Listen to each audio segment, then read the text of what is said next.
Resident Evil Village is a survival horror game developed and published by Capcom. It is a major installment of the Resident Evil series and a direct sequel to 2017's Resident Evil 7. Resident Evil Village is set 3 years after the horrible events of Resident Evil 7, and Ethan Winters returns as a protagonist once again. The game follows his character, who, after a fateful encounter with Chris Redfield, finds himself in a village filled with mutant creatures in an effort to find his kidnapped daughter and to keep her away from danger.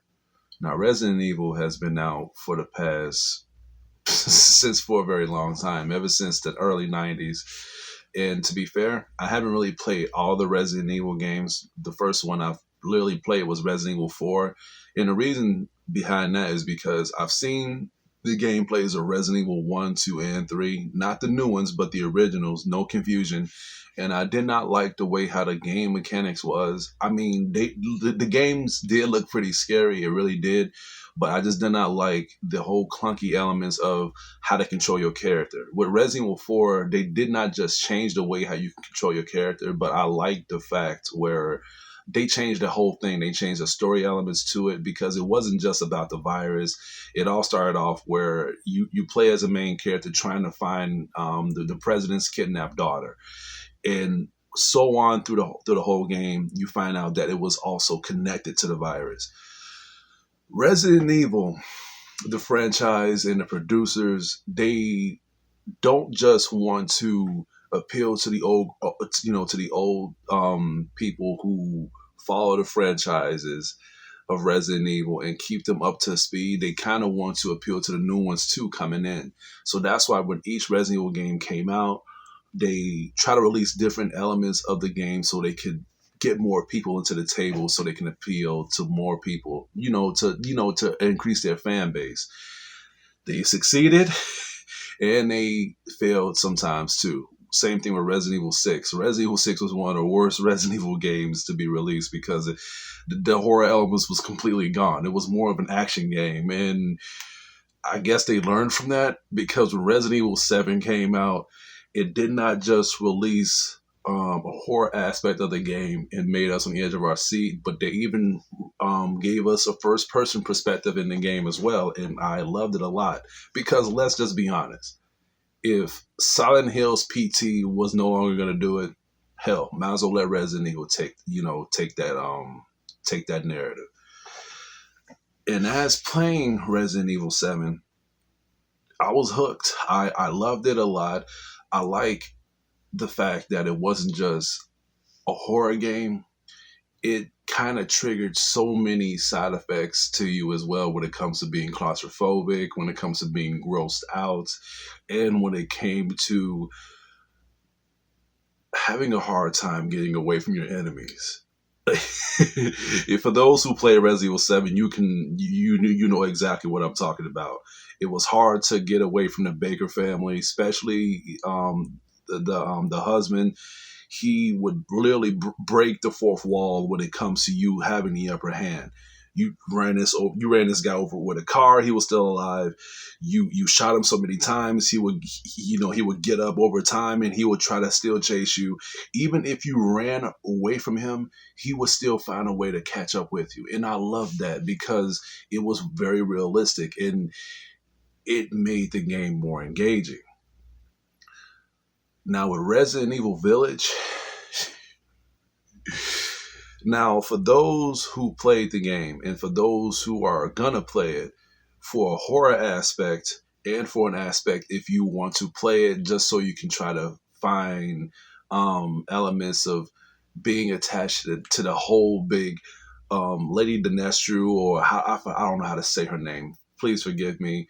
I'm gonna call her the big tall vampire lady. If you're gonna play her in that, if you're gonna play the game in that aspect to try to see her in the best way possible, you're gonna be disappointed in both aspects. Now, playing Resident Evil Village, I enjoyed it. I enjoyed it a lot. I really did, even though it was lacking a lot of material that Resident Evil 7 had improved in many aspects. I was very disappointed with this one. and that's not a good thing. Let's start off with the horror elements. First of all, I loved it. I thought that it was very intense. When it comes to the enemies, I love the whole Bloodborne and Resident Evil 4 look. They even had the graphics on point too when it comes to being on the edge of your seat, not during the daytime. I mean, not during the nighttime, but the daytime as well. And the enemies are more quicker.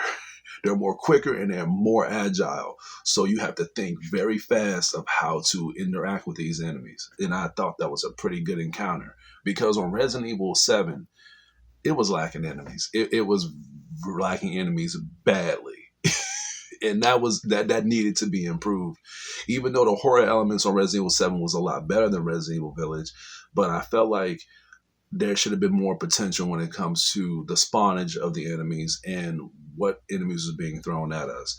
Now for the horror aspects of the game. The game is not scary. It's not scary at all. I was not scared playing it at the slightest. I was on the edge of my seat, but I was not to the point where I was not just traumatized, but fearing that there was gonna be an enemy in each corner, fearing that lady, like the vampire lady, was gonna show up and literally just tear me to shreds. And same thing with her henchmen, with her children. I really felt that it was lacking a lot of horror aspects in the game. The game was good when it comes to the intensity level of fighting enemies and killing them, and not just being in the edge of your seat, but at the same time, just getting that thriller up. But at the same time, with the Resident Evil horror aspect of the game's potential, I did not feel that on this one. Now I know people are gonna say that, well, what about the other half of the game where you walk into a house? I'm not going to spoil it, but there's a point of the game that everybody keeps talking about, saying that that's the scariest part of the game. That part of the game was enjoyable. I'm not gonna front. It was pretty good, but that should piss you off though, because shouldn't that be the whole part of the game, not just one little aspect of it? And that part was only like what, 15 minutes? 10 minutes, depending on your length of playing the game, honestly. Everything else in the game wasn't scary at all. That part was a little bit like edgy, but it wasn't enough for me to be satisfied. After that was over, I was literally like my guard was down throughout the whole without the whole part of the game. And I played it on hardcore mode. Now let's talk about the enemies. I mean, well, the bosses. I'm gonna first start off with the vampire lady. She's basically the first person that they show off on the game. She's a major disappointment. And not only that, but like her henchmen. Here's the thing, right? When you start off in the game, you end up in the mansion, which is the castle. I'm sorry, you start off in the castle, and apparently when you end up in this castle, that's where you begin to feel like, all right, maybe this is going to be great. This is what I'm waiting for. This is where most of us that seen the trailer, has seen the cosplays, that everybody's been beefing up this character. We wanted to see this is what we were always waiting for, right? But at the same time, it kind of fell flat. The henchmen, the three sisters, here's the thing. They barely showed up. They barely stalked you. And then when you fight them, it's extremely predictable, like extremely easy. There's three sisters. The first one, they kind of hold you by the hand and they wanted to show you. I mean, I guess if you didn't know they were vampires, they show a cutscene where like a window cracks open and she just gets afraid and she doesn't want to be seen by the light, but for some reason she keeps coming close to the light to try to come after you, and you just shoot her and she dies. Second one, the second one, apparently she the other sister, same thing, but apparently there's no window, but there's a crack. You blow that crack open and same thing, she keeps walking close to it and you just keep shooting her. Now the third sister, I guess they wanted to try to make it more challenging, So she plays hide and seek with you in the dark, hiding between corners, trying to bite you. And she's going to keep biting the hell out of you until you find something to shed light to. You find a lever, you lift it, and then all of a sudden, it turns bright. She tries to hide again, but then you know where she's at because she runs very slow. It's common sense, and then you just shoot her until she gets killed. Now, it's not clever. It's lacking creativity with these bosses, and it's not just them. You think Lady Nestra is better? No, she's worse. The vampire chick, the 10 feet tall chick, is worse than them. She is extremely annoying. When she walks and when she follows you, she does not run. She gives you time to escape. So if you use any common sense, you're not gonna get killed. She's no Baker. She's no tyrant. She is no nemesis. And I thought, dude, and you know what? And I really could not judge her by her first appearance throughout the whole entire game. But you only fight her one time. I thought that she would have like multiple um forms like Baker did because you fight him a few times, but no, like the vampire lady, you fight her once and that's it. And that was a major disappointment. And then at the same time, she doesn't really follow you throughout the whole castle. Unlike Baker, when he follows you in the house, he follows you in his house. It's his house. So he knows where you're going to be at. He is hard to predict. When he sees you, he gives you a very hard time. With the vampire chick, when you go to certain places, sometimes she follows you. Sometimes she just sits there and she just stares at you. It's like she's afraid to go to certain places in her own castle. Her own castle. That's just crazy to me. Oh shit.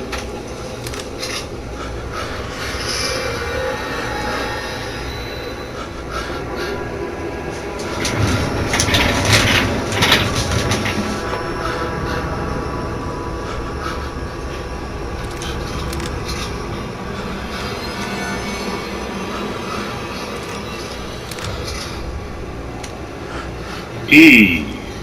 E.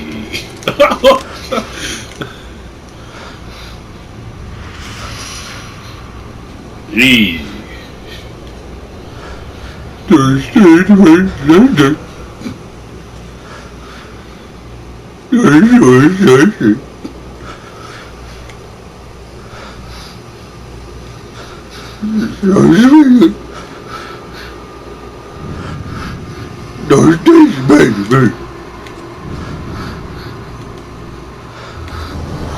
Look at her. She look pissed. She look really pissed. Oh, Jesus Christ.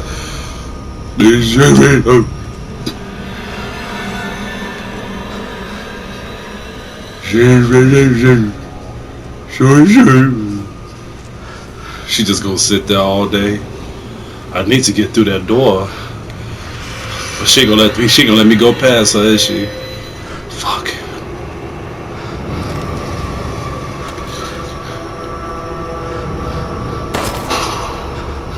Really?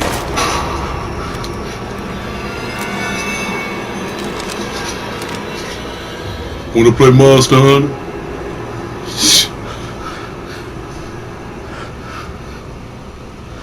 Whew.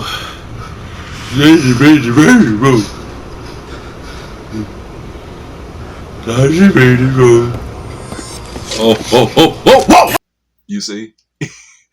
I had to show that clip just so I could, so you can see for yourself. But yeah, it's ridiculous. I was very disappointed, and I was at this point I was literally not just being not just getting discouraged, but at the same time, like my horror aspect of the game was a little bit getting like going down and down and down.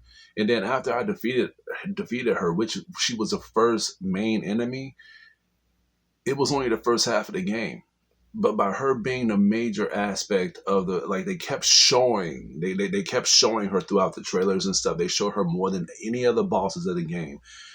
But after I defeated her, I was like, man, I kind of want to play it no more. I kind of did not want to go further. I felt like if this is what I gotta look forward to, I'm kind of interested in playing the rest of the game, honestly. But I had to because I needed to know the rest of the story. I needed to know what Ethan Winter's angle is, not just by him trying to find his daughter, what Chris's angle is also. Like, is he a good guy? Is he a bad guy? Is he an anti-agent? What is he in? What part is he in the game? And how is Ethan able to withstand certain attacks? Because if you play Resident Evil 7, he goes through a lot of shit. Like, he get his leg cut off, he get his hand cut off, all that stuff gets reattached, and all this stuff is actually explained throughout the main story of Resident Evil Village. So I wanted to see how things play out. Now, the story is fantastic. I love the story on this game. Now, in fact, if you kind of want to compare it throughout the other ones, besides Resident Evil 4, I think Resident Evil Village story is kind of one of the best Resident Evil Village, I mean, one of the best Resident Evil stories out there. The problem is the pacing and the way how everything all plays out. You would think by having one of the best stories, we'll have a good time us getting to those points, but no, like I said, I was not really enjoying the horror aspects of the game. Now, to be fair, I did enjoy the enemy fights and stuff, but as for the boss fights, they was very predictable. It wasn't just a vampire lady. It was almost all the bosses. All the bosses was pretty easy to come by. What made the game pretty fun was the fact that they changed certain ways of you how to maneuver and how you progress through finding weapons and stuff. This is actually an open world game, so I spent a lot of time playing it. And if you are a collector like me, you're going to spend hours and hours doing a lot of backtracking and stuff. Now, backtracking is normally a bad thing on the game, but I didn't mind it. When I found like a key or a certain material for me to try to find out what can it unlock and stuff, I had to go back. And is it worth it? Yes, it's worth it. You'll sometimes find weapons. You'll sometimes find other materials for you to craft and stuff. You'll find treasures for you to trade to the merchant, which I love the merchant. The merchant is pretty freaking cool. In fact, I keep saying Resident Evil 4 and Resident Evil 7, and he actually plays a part on the Resident Evil 4 franchise. He actually mentions the merchant from Resident Evil 4. So please stay tuned for that when you play the game. So that was a pretty decent Easter egg. In fact, the crafting materials and the selling and the fact that you can upgrade your weapons is the exact same from Resident Evil 4. So they brung that back, and that's actually pretty cool. So I had a good time upgrading my weapons and trading back my materials and trying to sell my jewels and stuff to get more money. That was a pretty cool feature. And they also added a feature where you can hunt down animals and you can kill them to try to upgrade your stats, upgrade your health. So you don't just get to upgrade your weapons and artillery, but you can also upgrade Ethan's health and his defense. And I thought that was a pretty cool measure as well. Now, at the same time, when they added these features, even though I felt as if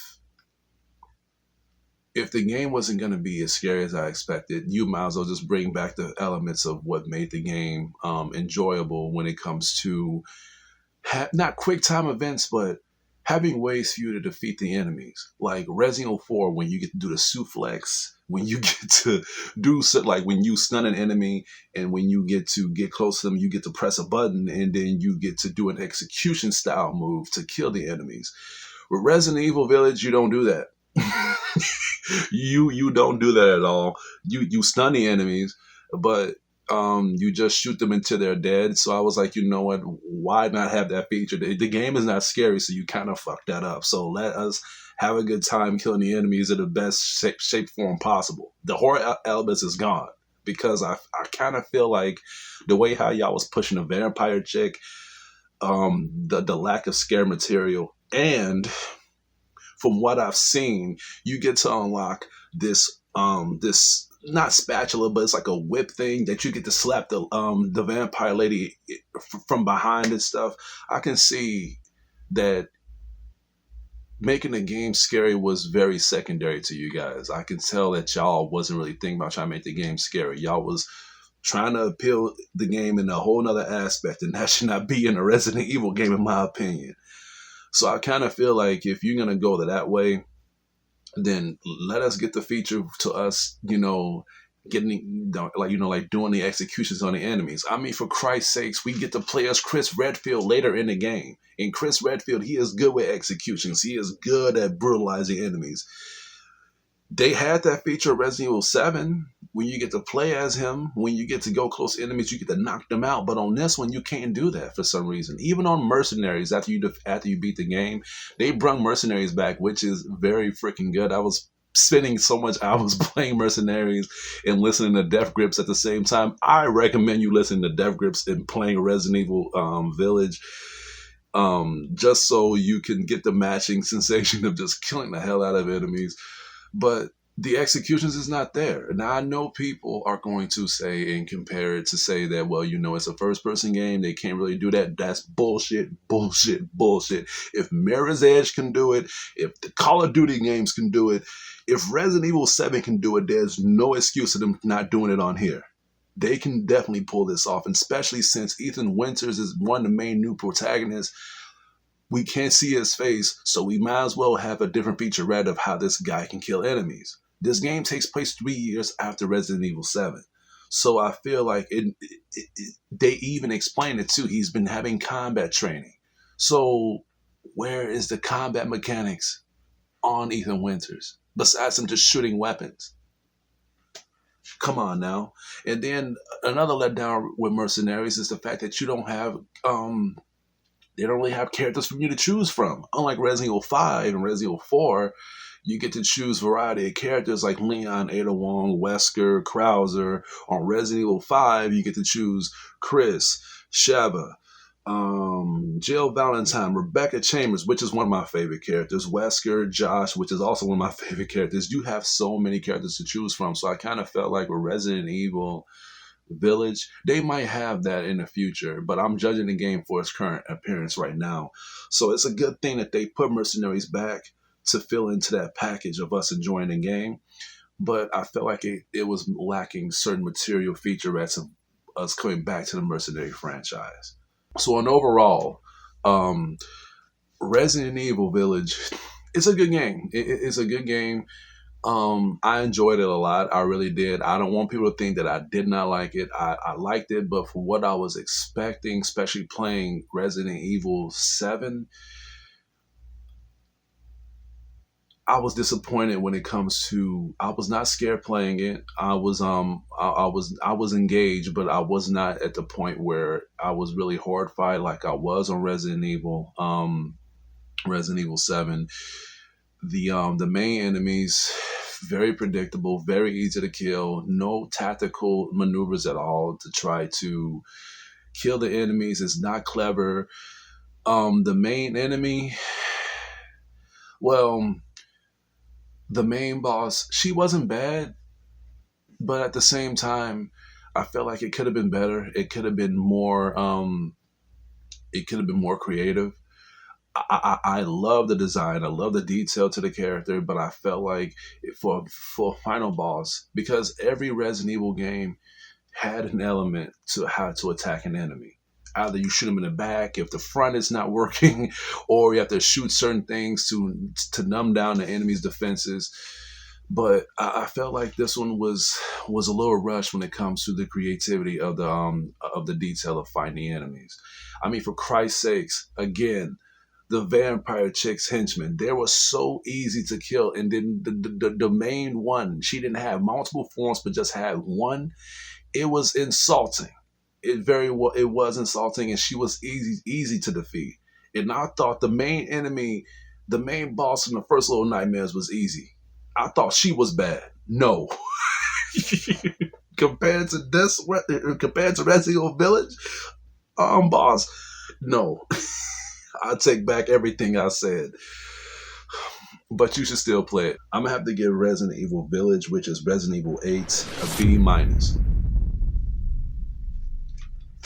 I'm sorry I took so long with this review. I tried my best to try to explain everything possible with the game. Um, I had to try to play it in the most like detailed way, especially since they put an open world on this game with the village and stuff. So I had to try to explain it in the best way possible with its full potential. Like I said, I like the game a lot. Will I play it again? Well, let's just say I might just play it just for mercenaries. I feel like I did everything I could on the first. I mean, on the story, unless they release another update of the game that might put me back to it, because I heard recently that they're gonna put Ada Wong in the story, which I can't wait. If they do that, I really can't wait to see how all that plays out. Because let's be honest, for us that play Resident Evil, we kind of get frustrated of these characters being separated from each other. Like, I thought Chris was gonna run into one of the other characters on Resident Evil, like Leon or um, Claire Redfield or any other characters from the Resident Evil franchise that we know and love. I mean, we keep talking about bringing Sheva and bringing Josh back from Resident Evil 5, but look, those was those characters from one game that's not going to be mentioned on the other ones. I mean, every Resident Evil, not every other one, but most Resident Evil games, they always introduce a new character that is not brung up again. Either they get killed off or either they just go their own separate ways. I mean, Resident Evil 6, they had Elena, or is it Elena or Helena? I think it's Helena. Yeah, yeah, it's Helena. I loved Helena. I loved her character, but they're not going to bring her back. They're not going to bring her back. The way how the whole thing ended with her, I thought it was necessary.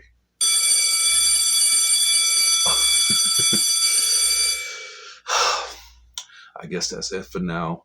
Please stay tuned for more of my reviews and videos coming your way. This is TCT, your critic teacher here, and you guys have a good day.